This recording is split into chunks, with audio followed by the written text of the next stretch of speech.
أعوذ بالله من الشيطان الرجيم. بسم الله الرحمن الرحيم.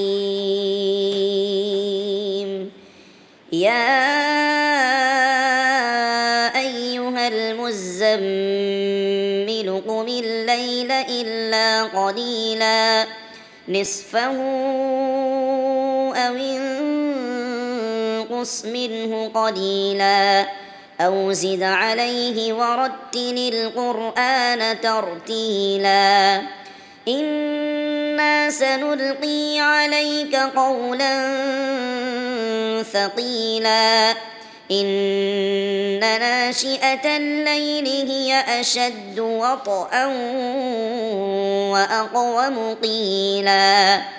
إن لك في النهار سبحا طويلا واذكر اسم ربك وتبتل إليه تبتيلا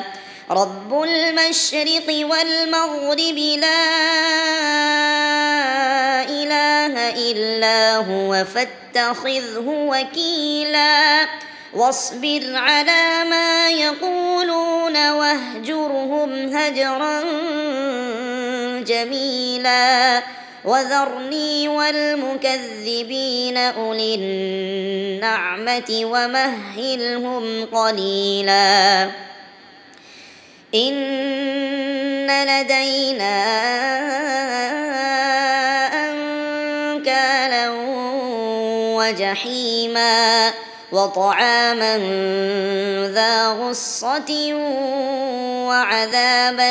أليما يوم ترجف الأرض والجبال وكانت الجبال كثيبا مهيلا إنا